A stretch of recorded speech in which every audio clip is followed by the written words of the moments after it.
কুয়েতে সোমবার যুক্তরাষ্ট্রের ৩টি যুদ্ধ বিমান বিধ্বস্ত হয়েছে। যুক্তরাষ্ট্রের সামরিক বাহিনী জানিয়েছে এটি স্পষ্টতই মিত্রবাহিনীর ভুলে ছোড়া গোলার আঘাতে ঘটেছে। একদিনে ৩ যুদ্ধ বিমান হারানোর ঘটনায় বেশ চাপে পড়েছে মার্কিন বাহিনী। একাধিক সেনা কর্মকর্তা এ নিয়ে হতাশা প্রকাশ করেছেন বলে জানা গেছে। ট্রাম্পও এ নিয়ে বেশ ক্ষুব্ধ। আর ইরান ক্ষোভ প্রকাশ করে বলেছে, মার্কিন যুদ্ধ বিমান কুয়েতের আকাশে কি করছিল তার জবাব কুয়েত সরকারকে দিতে হবে।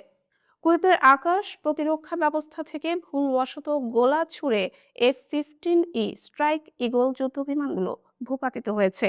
এই উড়োজাহাজগুলোর 6 জন ক্রুই নিরাপদে বের হয়ে এসেছে। ঘটনা তদন্তের জন্য সেন্ট্রাল কমান্ড তৎপর রয়েছে।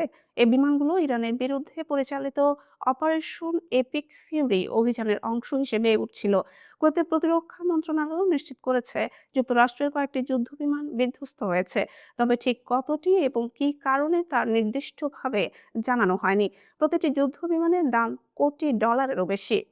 সামাজিক যোগাযোগ মাধ্যমে প্রকাশিত ভিডিওতে দেখা যায় একটি যুদ্ধ বিমান আকাশ থেকে নিচে পড়ে যায় এবং পাইলট প্যারাসুটের সাহায্যে নিরাপদে মাটিতে নামেন।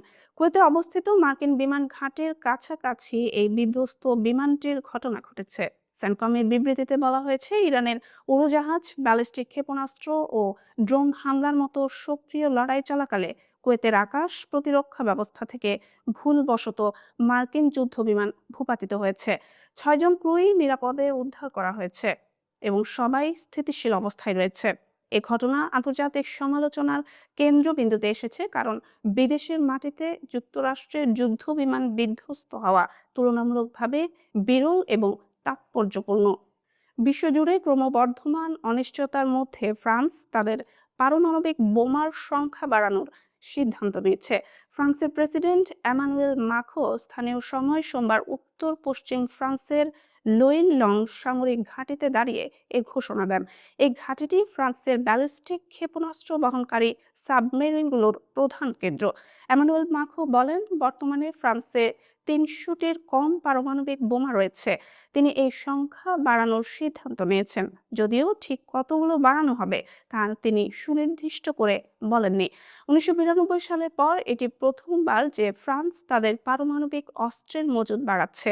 ফ্রান্সের এই উদ্যোগের পেছনের মূল কারণ হিসেবে মাখো উল্লেখ করেছেন ক্রমবর্ধমান বৈশ্বিক হুমকি এবং ইউরোপীয় মিত্রদের জন্য যুক্তরাষ্ট্রের দেওয়া নিরাপত্তার নিশ্চয়তায় সংশয় দেখা। তিনি বলেন, এই পরিস্থিতিতে ইউরোপের সামগ্রিক নিরাপত্তা নিশ্চিত করতে ফ্রান্সের পারমাণবিক সক্ষমতা আরও জোরালো করা প্রয়োজন। এছাড়া মাখো ঘোষণা দিয়েছেন, ফ্রান্স এখন থেকে মিত্র দেশগুলোকে সাময়িকভাবে নিজেদের পারমাণবিক অস্ত্রবাহী যুদ্ধ বিমান মোতায়েনের অনুমতি দেবে। পাশাপাশি হামলা চালানোর সক্ষমতা বাড়াতে ফ্রান্স, জার্মানি ও যুক্তরাজ্য যৌথভাবে অতি দূরপাল্লার ক্ষেপণাস্ত্র প্রকল্পে কাজ করবে। এই পদক্ষেপের মাধ্যমে ফ্রান্স তাদের সামরিক শক্তি এবং প্রতিরক্ষা সক্ষমতা শক্তিশালী করার পাশাপাশি ইউরোপীয় নিরাপত্তায় নতুন মাত্রা যোগ করতে চাচ্ছে। মার্কিন প্রেসিডেন্ট ডোনাল্ড ট্রাম্প ইরানের সর্বোচ্চ নেতা আয়াতুল্লাহ আলী খামেনি হত্যার পর এক সাক্ষাৎকারে বলেছেন, খামেনি তার জীবন নেওয়ার চেষ্টা করেছিলেন, কিন্তু তিনি আগে খামেনিকে হত্যা করেছেন। রোববার সন্ধ্যায় এবিসি নিউজের সাংবাদিক জোনাথন কার্ল এর সঙ্গে ফোনে আলাপে ট্রাম্প উচ্ছ্বাসের সঙ্গে বলেন, আয়াতুল্লাহ খামেনি আমাকে পাওয়ার আগেই আমি তাকে পেয়ে গিয়েছি।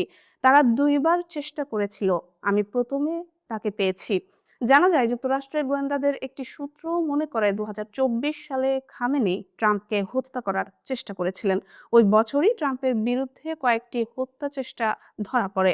জুলাই মাসে পেনসিলভেনিয়ায় জনসভায় গুলি বেরিয়ে যাওয়া, সেপ্টেম্বরের ফ্লোরিডার ওয়েস্ট পাম বিচে গলফ খেলার সময় ঝোপের আড়ালে থাকা হামলাকারী ধরা পড়া। একই সঙ্গে আফগান নাগরিক ফারহাদ শাকেরি এর বিরুদ্ধে ট্রাম্পকে হত্যার ছক রচনার অভিযোগ আনা হয়, যাকে পরে যুক্তরাষ্ট্র থেকে বের করে দেওয়া হয়। অভিযোগ ছিল, এই পরিকল্পনার সঙ্গে ইরানের রেভলিউশনারি গার্ড কোর IRGC জড়িত ছিল। তবে ইরান সব অভিযোগ অস্বীকার করেছে। ট্রাম্প সামাজিক যোগাযোগ মাধ্যমে খামেনির মৃত্যু নিয়ে বলেছেন, এটি কেবল ইরানের মানুষের জন্য ন্যায় বিচার নয়, বরং মহান যুক্তরাষ্ট্রের জন্য ন্যায় বিচার। তিনি আরও যোগ করেন, খামেনি ও তার সহযোগীদের কোনো কার্যকর প্রতিরোধ করতে পারেনি, কারণ যুক্তরাষ্ট্রের গোয়েন্দা ব্যবস্থা অত্যাধুনিক এবং ইসরায়েলের সঙ্গে ঘনিষ্ঠভাবে কাজ করছে। সৌদি আরবের রাজধানী রিয়াদে যুক্তরাষ্ট্রের দূতাবাসে মঙ্গলবার 2টি ড্রোন হামলা চালানো হয়েছে। সৌদি প্রতিরক্ষা মন্ত্রণালয়ের মুখপাত্র জানিয়েছেন, হামলায় দূতাবাসে আগুন লাগে এবং কিছু মালামাল ক্ষতিগ্রস্ত হয়, তবে আগুন দ্রুত নিয়ন্ত্রণে আনা সম্ভব হয়েছে। হামলার পর দূতাবাস মার্কিন নাগরিকদের সতর্ক করে জানিয়েছে, তারা যেখানে আছেন সেখানে নিরাপদ আশ্রয়ে থাকুন এবং সামরিক স্থাপনাগুলোতে অপ্রয়োজনীয়ভাবে ভ্রমণ এড়িয়ে চলুন। বিশেষভাবে রিয়াদ, জেদ্দা ও দাহরানের মার্কিন নাগরিকদের জন্য এই সতর্কতা জারি করা হয়েছে। দূতাবাসের পক্ষ থেকে বলা হয়েছে, সৌদি আরবের অবস্থান পর্যবেক্ষণ করা হচ্ছে এবং মার্কিন পর্যটকদের তাদের নিরাপত্তা পরিকল্পনা পুনর্বিবেচনা করার পরামর্শ দেওয়া হয়েছে। সকলের জন্য ব্যক্তিগত নিরাপত্তা বজায় রাখার উপর জোর দেওয়া হয়েছে। মার্কিন প্রেসিডেন্ট ডোনাল্ড ট্রাম্প রিয়াদের দূতাবাসে হামলার প্রতিশোধ নেওয়ার ঘোষণা দিয়েছেন। তিনি বলেন, রিয়াদে মার্কিন দূতাবাসে হামলা ও নিহত মার্কিন সেনাদের প্রতিশোধ কি হবে তা তোমরা শীঘ্রই জানতে পারবে। এই হামলা সাম্প্রতিক ইরান যুক্তরাষ্ট্র ইসরায়েল সংঘাতের প্রেক্ষাপটে এসেছে, যেখানে মধ্যপ্রাচ্যে উত্তেজনা ক্রমশ বেড়ে যাচ্ছে। ইরানের বিপ্লবী গার্ড বাহিনী আইআরজিসি সম্প্রতি ইসরায়েলের প্রধানমন্ত্রী বেনিয়ামিন নেতানিয়াহুর কার্যালয় এবং দেশের বিমান বাহিনী প্রধানের সদর দফতরকে লক্ষ্য করে ক্ষেপণাস্ত্র হামলার দাবি করেছে।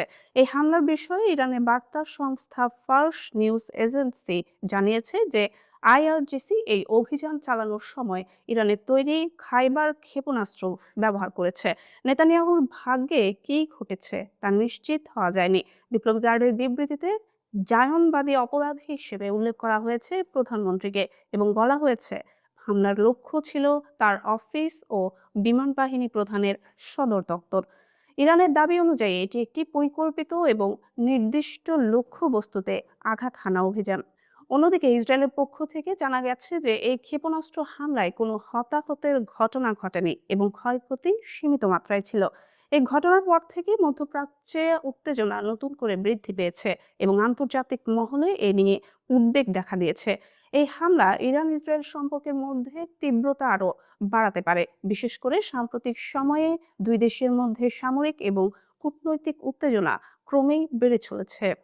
মধ্যপ্রাচ্যের সবচেয়ে গুরুত্বপূর্ণ জ্বালানি নৌপথ হরমুজ প্রণালী আনুষ্ঠানিকভাবে বন্ধের ঘোষণা দিয়েছে ইরান। দেশটির ইসলামী বিপ্লবী গার্ড বাহিনী হুঁশিয়ারি দিয়ে বলেছে, এই প্রণালী দিয়ে কোনো জাহাজ চলাচলের চেষ্টা করলে তা লক্ষ্যবস্তুতে পরিণত হবে এবং জ্বালিয়ে দেওয়া হতে পারে। ইরানের রাষ্ট্রীয় সংবাদ মাধ্যম জানিয়েছে, বিপ্লবী গার্ড বাহিনীর এক শীর্ষ কমান্ডার প্রণালী বন্ধের ঘোষণা দেন। তার বক্তব্য অনুযায়ী, চলমান সামরিক উত্তেজনার প্রেক্ষাপটে এটি একটি প্রতিরক্ষামূলক সিদ্ধান্ত।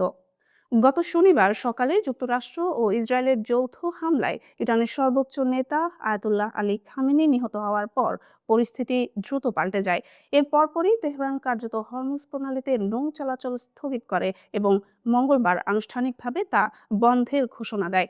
হরমুজ প্রণালী বিশ্বের জ্বালানি সরবরাহের অন্যতম প্রধান পথ। বৈশ্বিক অপরিশোধিত তেলের প্রায় 20% এই সংকীর্ণ জলপথ দিয়ে পরিবাহিত হয়। সৌদি আরব, সংযুক্ত আরব আমিরাত সহ উপসাগরীয় অঞ্চলের প্রায় সব তেল রপ্তানিকারক দেশ এই পথ ব্যবহার করে আন্তর্জাতিক বাজারে জ্বালানি পাঠায়। বিশ্লেষকদের মতে, ইরান যদি দীর্ঘ সময়ের জন্য এই প্রণালী বন্ধ রাখে, তাহলে বৈশ্বিক জ্বালানি বাজারে বড় ধরনের অস্থিরতা দেখা দিতে পারে। তেলের দাম হঠাৎ বেড়ে যাওয়া, সরবরাহ ব্যাহত হওয়া এবং সামরিক উত্তেজনা আরও বিস্তৃত হওয়ার আশঙ্কা তৈরি হয়েছে।